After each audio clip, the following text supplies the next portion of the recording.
Sir मेरा question था ये जो टेबल 2 है जी जी उसमें मैयड वैल्यू जो है जी 5. इसमें जो मैयड वैल्यू है वो हमने डीएमएम से फाइंड करनी है ना, जी जी या कोई कैलकुलेशन करके? नहीं, डीएमएम से फाइंड करनी। ठीक है सर।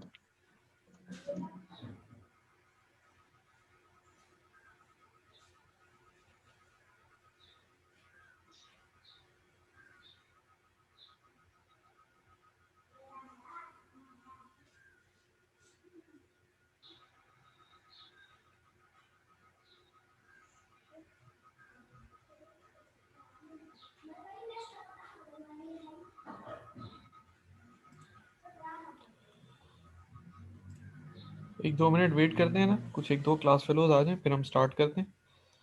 Okay sir.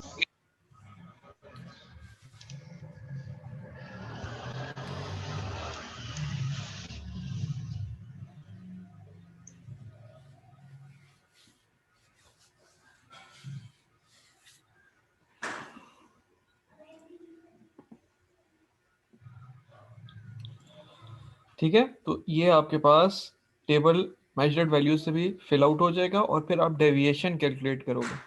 ठीक है, डेविएशन कैलकुलेट करने का क्या तरीका होगा, बस आप इन दोनों वैल्यूज के डिफरेंस ले लेना। ठीक है, मेजर्ड वैल्यू और थ्योरेटिकल वैल्यू का डिफरेंस ले लेना। नेगेटिव में नहीं लिखनी है वैल्यू, आपने पॉजिटिव में ही लिखनी है। ठीक है, क्या मतलब इसको इन दोनों वैल्यू को आपस में डिवाइड कर डिफरेंस देना लेना है? है, नहीं डिफरेंस लेना है, माइनस करना है। ठीक है, ठीक है सर। ये आपके पास डेविएशन होगी। अब हम आते हैं करंट डिवाइडिंग रूल पे। ठीक है, पैरेलल डीसी सर्किट आ गए। ठीक है, पैरेलल के अंदर हमने जिस तरह पहले पढ़ा था, हमने देखा सीरीज में वोल्टेज डिवाइड होती है, करंट सेम रहता है, तो पैरेलल में उसके ऑपोजिट होता है। पैरेलल में आपके पास वोल्टेज सेम रहती है पर करंट डिवाइड होना शुरू हो जाता है। ठीक है, a parallel circuit is defined by the fact that all components share two common nodes. ठीक है, पैरेलल सर्किट का सबसे कॉमन निशानी यही है जो हम बार बार देखते रहे कि आपके पास जितने भी कंपोनेंट्स होते हैं वो दो कॉमन नोड्स शेयर करते हैं। The voltage is same across all components and will equal the applied source voltage. आपके पास जो वोल्टेज होती है वो सारे कंपोनेंट्स के अक्रॉस सेम होती है और वो अप्लाइड वोल्टेज के बराबर होती है। आपकी इसके बाद कौन सी क्लास होती है? I think इस्लामियात।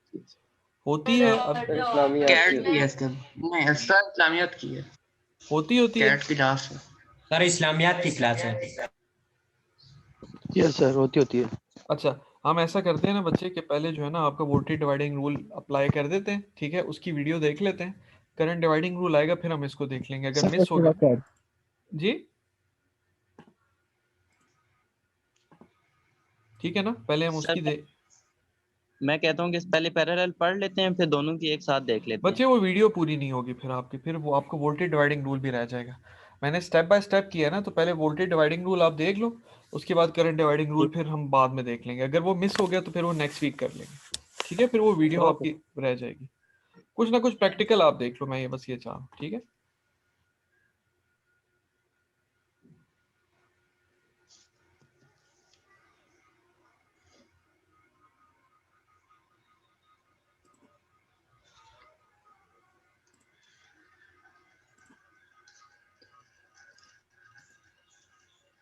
मेरी आवाज, एक मिनट, बेसिकली आवाज आ रही है? देखना है वोल्टेज डिवाइडिंग रूल और करंट डिवाइडिंग रूल आपने कैसे वीडियो में आ रही है सर।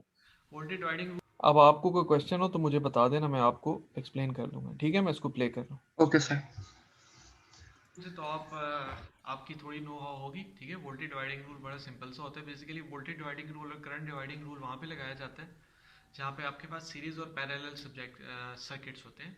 वोल्टेज डिवाइडिंग रूल आपके पास सीरीज सर्किट्स के लिए लगाया जाता है क्योंकि सीरीज में वोल्टेज डिवाइड होती है, और इसी तरह करंट डिवाइडिंग रूल आपका लगाया जाता है पैरेलल सर्किट्स के लिए जिसमें करंट आपका डिवाइड होता है, वोल्टेज आपके पास सेम रहती है। ठीक है, तो बेसिकली वोल्टेज डिवाइडिंग रूल या करंट डिवाइडिंग रूल की हमें ज़रूरत क्यों पड़ती है? हमें ज़रूरत इसीलिए पड़ती है कि जब आपके पास ऐसे सर्किट्स होते हैं जो कि ज़रा सिंपल होते हैं, तो उन पे आपको ज़रूरत नहीं है कि आप उनकी मैथमेटिकल इक्वेशंस लिखो, सारी की सारी केवीएल इम्प्लीमेंट करो, उसकी मैथमेटिकल इक्वेशंस लिख के कैलकुलेशन परफॉर्म करो। आप सिंपल क्या करते हो, उस पर simple voltage dividing rule implement करते हो और आप हर रेजिस्टर के अक्रॉस जो वोल्टेज होती है उसको फाइंड आउट कर लेते हो, ठीक है। इसी तरह करंट डिवाइडिंग रूल का भी है कि आपके पास इसी तरह से जब एक सर्किट है जिसके अंदर 3 4 5 रेजिस्टर्स पैरेलल में लगे हैं, तो आपको ज़्यादा गहराई में जाने की ज़रूरत नहीं है। आप सिंपल क्या करते हो, सिंपल फार्मूलाज में वैल्यूज़ पुट करते जाते हो, आपके पास वैल्यूज़ आती जाती, ठीक है। तो मैं आपको पहले दिखा देता हूँ फार्मूलाज किस तरह से लगाए जाते हैं, उसके बाद हम क्या करेंगे, इसको प्रैक्टिकली परफॉर्म करके देखेंगे, ठीक है। सबसे पहले यहाँ पे आ जाओ आप, ठीक है। हम पहले बात करते हैं वोल्टेज डिवाइडिंग रूल की, ठीक है। वोल्टेज डिवाइडिंग रूल लगता है सीरीज सर्किट्स में। बच्चे इसको ना मैं ज़रा आगे कर रहा हूँ, ठीक है, क्योंकि ये चीज़ आपको मैं एक्सप्लेन कर चुका हूँ, सही है। अगर आप फिर भी देखना चाहते हो तो कोई मसला नहीं है, मैं फिर इसको ऐसे ही रहने देता हूँ। बोलो क्या करें। सर डिटेल में हम लोग जब आप हम भेजेंगे ना उस वक्त देख लेंगे। ठीक है, यस सर, अभी आप आगे कर दो। ये आपके पास पैरेलल में बेसिकली रूल, यहाँ से ना आपका करंट डिवाइडिंग रूल एक्सप्लेन होगा थोड़ा सा, तो ये आप देख लो, सही है। Okay sir. जिस तरह कि मैंने पहले बताया, करंट डिवाइडिंग रूल आपके पास लगता है, सही। रेजिस्टर्स आपके पास, एक्सक्यूज मी सर। जी जी सर वो क्लियर नहीं आ रही वीडियो।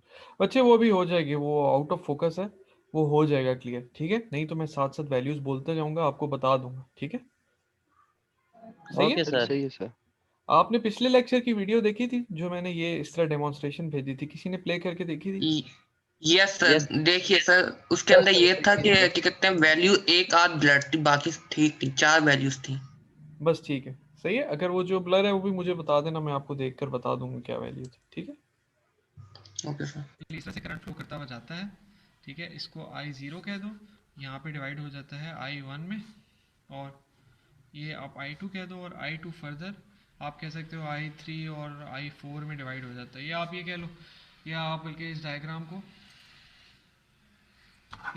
इस तरह देख लो, आपको ज़्यादा बेहतर समझ आएगी।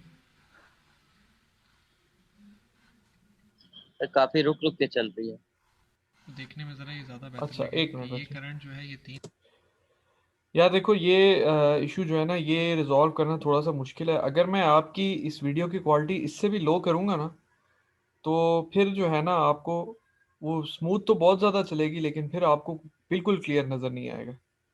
अभी भी मुझे तो लैपटॉप पे काफ़ी हद तक क्लियर नज़र आ रहा है, वो जहाँ पे लाइट ज़रा ज़्यादा सर पड़ रही है। समझ में आ रहा है थोड़ी, फिर बाद में वो देख लेंगे अगर मैं स्मूथ। आपको इससे लो क्वालिटी में कर दूंगा वो तो कोई मसला नहीं है, मेरे पास वीडियो है, उससे मैं थोड़ी और लो भी कर सकता हूँ, पर वो फिर आपको सर क्लियर नहीं नजर आएगा बिल्कुल भी।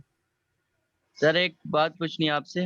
हाँ सर ये आप मोबाइल से रिकॉर्ड करते हैं ना, हाँ जी, तो एडिट आप सिस्टम पे करते हैं, लैपटॉप पे करते हैं? एडिट नहीं करता मैं, तो सिर्फ कन्वर्ट करता हूँ, और तो मैं कुछ भी नहीं करता इसमें।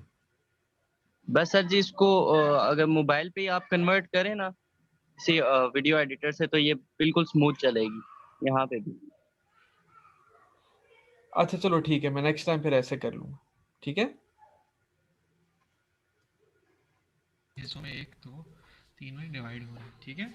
तो आपके पास ये VS सप्लाई है, ये R1 है, उसी तरह ये R2 है, ये R3। अच्छा, अब करंट डिवाइडिंग रूल किस तरह से, करंट डिवाइडिंग रूल दो चीज़ों का इस्तेमाल करता है, ठीक है। करंट डिवाइडिंग रूल को सबसे पहले चाहिए होता है R equivalent.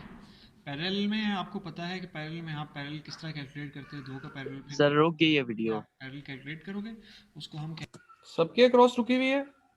No sir, yes sir. चल रही है सर। नहीं सर, चल रही है सर।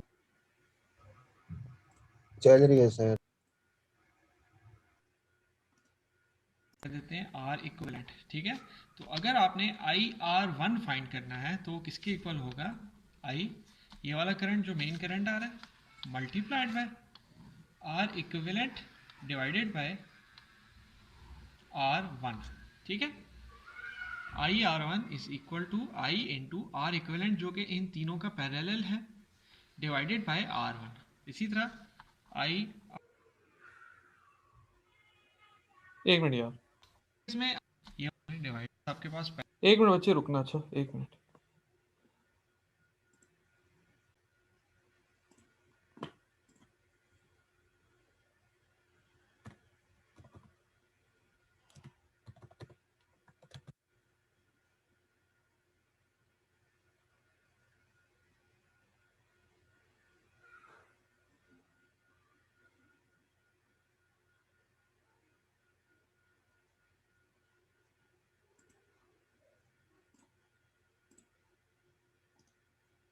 आप बेसिकली इस इस तरह से करंट डिवाइडिंग रूल को रहने तो इसको हम बाद में देखेंगे। आप जो है ना आगे इसकी वीडियो देख लो, ठीक है, इसको सॉल्व करने की वोल्टेज ये आपके डिवाइडिंग। पास सर्किट है, इसमें हम एक से ज़्यादा है तो फिर सबका इक्विवेलेंट हमने फाइंड कर लिया।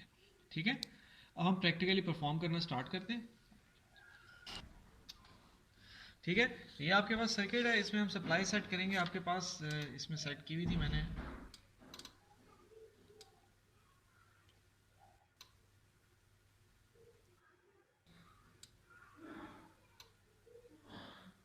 चलो 11 ही रख लेते हैं। ठीक है, 11 वोल्ट आपके पास क्या आ गई, सबसे पहले सप्लाई आ गई। फिर मेरे पास ये 3 रेजिस्टर्स हैं जिनकी वैल्यूज़ मैं आपको भी कैलकुलेट करके दिखा देता हूँ।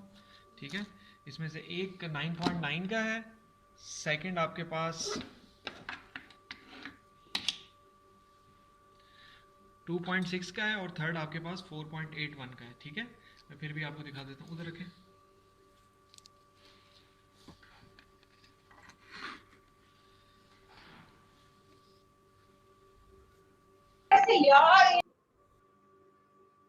सर थर्ड रजिस्टर कितनी वैल्यू को बताया? सारे बताएंगे, सारे अभी बताएंगे। ठीक है, 4.8 के हो गया। ठीक है,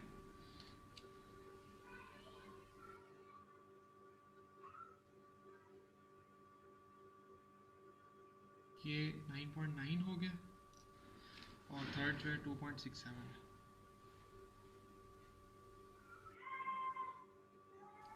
2.7 आ गया। ठीक है, अब क्योंकि हम वोल्टेज डिवाइडिंग रूल लगा रहे हैं इसलिए इनको मुझे क्या करना होगा, मुझे सीरीज में लगाना होगा। तो मैंने क्या किया कि मैंने एक रेजिस्टर ये लगा दिया। ठीक है, फिर ये 4.8 वाला जो है मैंने इसके साथ यहाँ सीरीज में लगा दिया।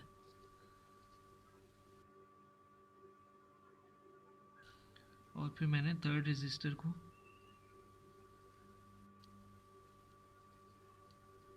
इसके आगे लगा दिया। ठीक है, ये रेजिस्टर आपके पास 2.67 या 2.7 है, ये 4.8 है और ये 9.9 ऑलमोस्ट 10 का है।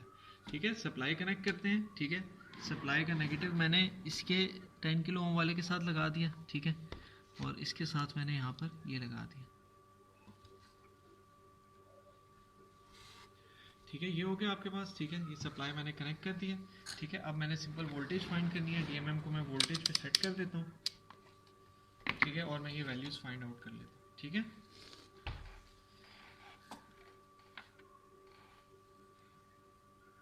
उधर कर 11.36 आपकी सप्लाई वोल्टेज है। ठीक है, सॉरी मेरा हाथ हिल रहा है, 37 कर लो। ठीक है, ये आपके पास सप्लाई वोल्टेज होगी। इधर दिखाएं, इधर ये देखो मैंने कैसे कैलकुलेट किया। रेड मैंने पॉजिटिव के साथ लगाई हुई है, ब्लैक मैंने नेगेटिव के साथ लगाई हुई है। इसको अगर मैं यहाँ पर भी लगा दूँ तब भी कोई फ़र्क नहीं पड़ने चाहिए। ये चीज समझ आइए क्या किया बच्चे। पहले मैंने ये जो रेड प्रोब थी ना ये रेजिस्टर के क्रॉस लगाई हुई थी। ठीक है, और फिर मैंने इस जगह लगाई है। बेसिकली आपकी ये जो सप्लाई की ये जो वायर है और ये जो रेजिस्टर है ये आपस में इस तरह के दो खानों में लगे हुए हैं जो कि आपस में कनेक्टेड होते हैं। तो मैंने वहां पे लगाई, फिर यहाँ पे लगाई। दोनों केसेस में आपके पास वोल्टेज सेम है। ठीक है, ओके सर। Okay sir. ये दोनों लेके अगर आप गौर से देखो तो मैंने अब पॉजिटिव वाले के साथ लगाई है, 11.39 आ रहा है। यहाँ पर लगाने से आपके पास 11.39 आ रहा है। ठीक है, तो दोनों तरह से आपके पास ये आ रहा है। अब मैंने पहला रेजिस्टर 2.7 वाला लगाया था, उसके क्रॉस में वोल्टेज चेक करता हूँ तो उसके क्रॉस वोल्टेज ड्रॉप क्या आ रहा है मेरे पास, उसके क्रॉस आ रहा है 1.75 आ रहा है। 11.39 में से 1.75 यहाँ ड्रॉप हो रहा है। फिर इसी तरह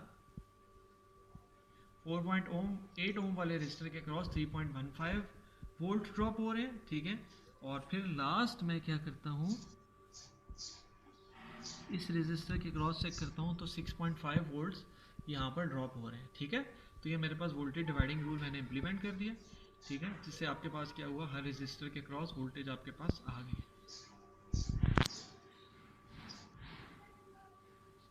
अच्छा, अब मैं क्या करता हूँ कि मैं अब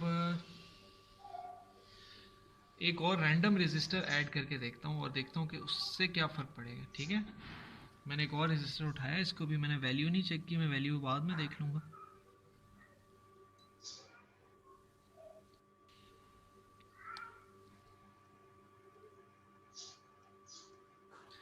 इसके क्रॉस वोल्टेज ड्रॉप फाइंड करके देखते हैं, ठीक है।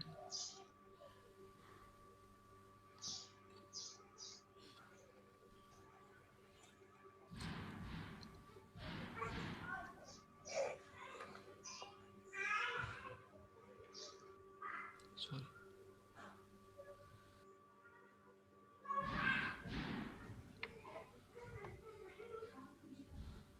वन 1.52 आ रही है, ठीक है।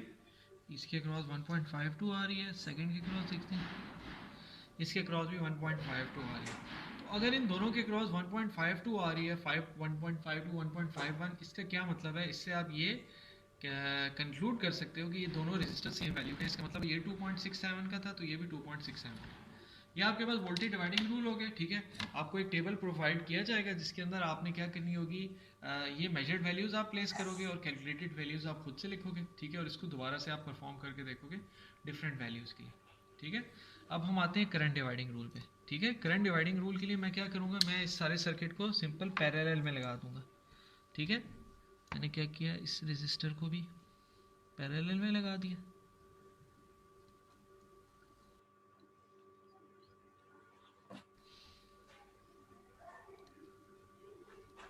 इसको भी पैरेलल लगा दिया, ठीक है। तो इधर ना इस फॉर्मूले के अकॉर्डिंगली अगर आप एक मिनट यार, एक मिनट, अच्छा एक मिनट।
देखो, एक आपको आर इक्विवेलेंट चाहिए और दूसरा हर एक की रेजिस्टेंस चाहिए। हर एक की रेजिस्टेंस आपको पता है, आर इक्विवेलेंट आपको चाहिए और आई चाहिए। ये दो चीज़ें हमने कैलकुलेट करनी है। तो हम क्या करते हैं, सबसे पहले इक्विवेलेंट रेजिस्टेंस कैलकुलेट कर लेते हैं। डीएमएम को मैंने 20 के की रेंज पे रखा, ठीक है। जिस तरह मैंने आपको पिछली लैब में बताया था कि आप कहीं पर भी डीएमएम को लगा कर देख लोगे तो वो आपको क्या देगा, इक्विवेलेंट रेजिस्टेंस देगा, जो कि क्या आ रही है 1.46 किलो ओम आ रही है, ठीक है। आपको नज़र आ रहा होगा डीएमएम पे 1.46 किलो ओम इसकी इक्विवेलेंट रेजिस्टेंस है इन तीन रेजिस्टर्स की। अब मैं इसको क्या करता हूँ, इसको मैं करंट पर ले जाता हूँ, ठीक है। अच्छा, उसके बाद मैं क्या करता हूँ, ये इसका नेगेटिव ये है, इसको मैं लगा देता हूँ यहाँ पर,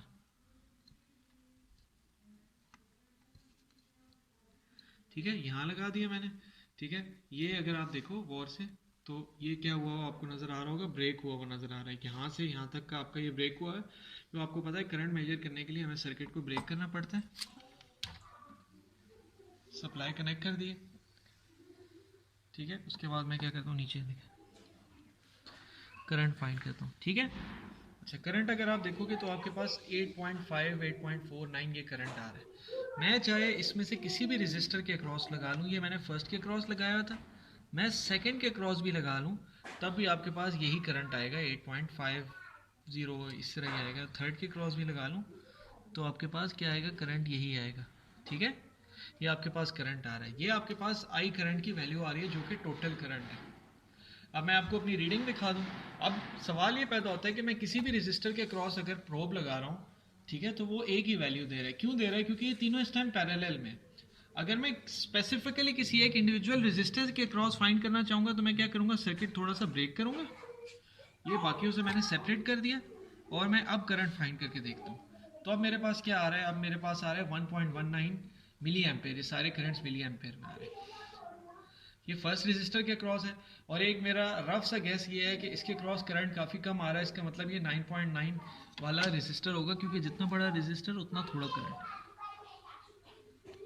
इस तरह सेकंड के क्रॉस चेक करते हैं। सेकंड के क्रॉस आपके पास 2.54 मिली एम्पेयर आ रहा है, ठीक है। ये आपके पास 4.81 किलो ओम वाला रेजिस्टर होगा।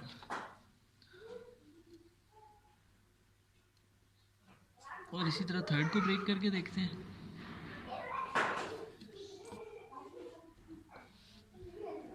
तो 4.69, ये तीनों करंट्स के जब आप एडअप करोगे तो आप देखोगे कि आपके पास ये टोटल जो है ये आपके पास 8.5 मिली एम्पेयर के आसपास ही बन रहा होगा।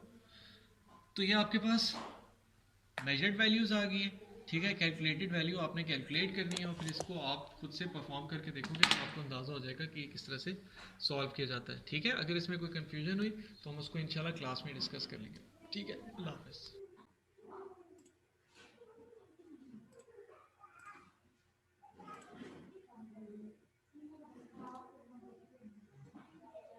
अच्छा, मेरी आवाज़ आ रही है? यस सर आ रही है। अच्छा यार, उस फॉर्मूले में ना थोड़ी सी गलती थी, ठीक है, तो उसको आप करेक्ट कर लो। बाकी जो है हाँ, आपने रीडिंग्स ऑब्जर्व करी हैं, मेजरमेंट वाली जो रीडिंग्स थी, ठीक है। मेजरमेंट्स उस तरीके से ही लेनी है आपने कि आपने टोटल करंट फाइंड कर लिया, तीनों के क्रॉस इंडिविजुअल करंट फाइंड कर लिया, ठीक है। फॉर्मूले के बारे में हम देख लेते हैं। आपका फॉर्मूला क्या है फॉर अ 2 रेजिस्टर सर्किट, ठीक है। अगर आपके पास इस तरह का एक सर्किट है, ये 2 रेजिस्टर सर्किट है, for a 2 resistor circuit this states that the current through one resistor is equal to the total current times the ratio of the other resistor to the total resistance, ठीक है। आपके पास क्या है, आपके पास जो इसका formula है वो बेसिकली ये है कि आपका करंट जो है किसी एक रेजिस्टर के क्रॉस, वो बेसिकली किसके बराबर है, वो बराबर है बेसिकली आपके पास टोटल करंट, ठीक है, IT आ गया आपके पास, ठीक है, मल्टीप्लाइड बाय अदर रेजिस्टर। अगर आप R1 के क्रॉस फाइंड कर रहे हो तो R2 ऊपर आएगा और नीचे क्या आएगा आपके पास, नीचे total resistance R1 plus R2, ठीक है। मेरी बात की समझ आई है?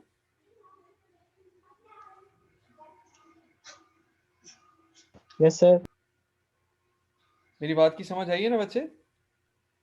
जी यस सर, सर। जी सर। यस अगर सर। आपके पास एक सर्किट है जिसमें 2 रेजिस्टर्स पैरेलल में हैं, तो आपका जो टोटल का जो IR1 होगा, IR1 होगा वो किसके बराबर होगा, वो होगा IT इंटू R2, वो रेजिस्टर जिसके अक्रॉस आप नहीं फाइंड कर रहे हो, divided by R1 plus R2,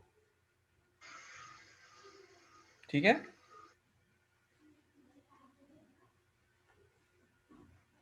इसी तरह IR2 क्या होगा,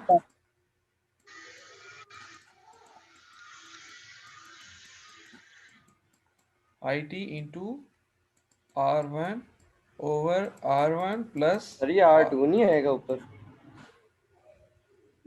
यहाँ की बात कर रहे हो?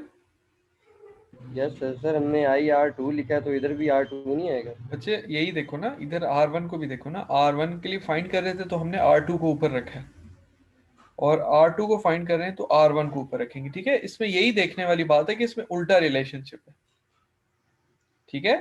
Okay sir, okay sir. समझ आई है मेरी बात की? यस सर, आगे समझ। अच्छा, और इसी तरह अगर हम प्रोसीड करें तो एक और चीज होती है, ठीक है। ये 2 रेजिस्टर्स के लिए था ना,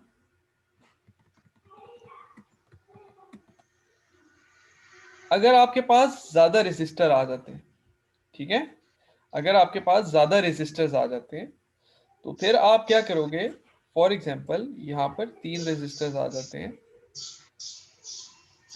ठीक है, ये R3 आ गए। अब आप क्या करोगे, अब आप ये करोगे, फॉर एग्जाम्पल अब अगर आपने IR1 फाइंड करना है तो आप क्या करोगे, आप लिखोगे R equivalent over R1 plus R equivalent. अब R इक्विवेलेंट क्या होगा, वो इन दो का पैरेलल हो, ठीक है। सर सिर्फ 2 रेजिस्टर में हम नहीं फाइंड कर सकते इनका आर इक्विवेलेंट? देखो पिछले वाले केस की बात कर रहे हो आप? Yes sir. नहीं, पिछले वाले में नहीं हम करते इस्तेमाल, हम जब 2 से ज्यादा है ना तब हम करते हैं, क्योंकि बेसिकली ऐसा होता है कि जिसके अक्रॉस हम फाइंड कर रहे हैं उसको हमने ऊपर काउंट नहीं करना, ठीक है। उसको हमने ऊपर काउंट नहीं करना। तो हमने 2 रेजिस्टर जब थे तो जारी बात है R1 के अलावा दूसरा रेजिस्टर ही R2 है, तो हमने अकेला R2 लिख दिया था। लेकिन इस केस में आपके पास 2 रेजिस्टर्स आपने इसमें पैरेलल में कंसिडर कर लिए, ठीक है, मतलब 3 रेजिस्टर्स हैं, तो इन 2 का पैरेलल ऊपर रख लिया और नीचे R1 प्लस इसका सम कर, ठीक है, ये आपके पास IR1 हो गया। इसी तरह अगर आपने IR2 फाइंड करना है तो आप क्या करोगे, ऊपर R इक्विवेलेंट रखोगे, लेकिन अब R इक्विवेलेंट R3 और R1 का होगा, ठीक है।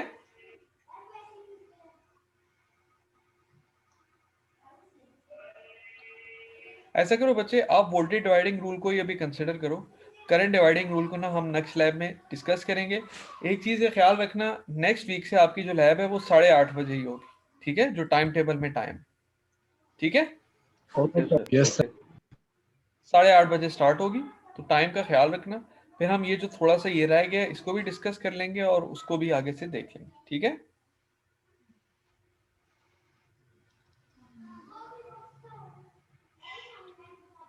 ठीक है ना बच्चे? Yes sir. Okay sir. ठीक है, तो आज के लेक्चर के लिए यहाँ पे ही एंड है। नेक्स्ट लेक्चर में इंशाल्लाह हम फिर देखेंगे क्या करना है। सही है? Okay sir.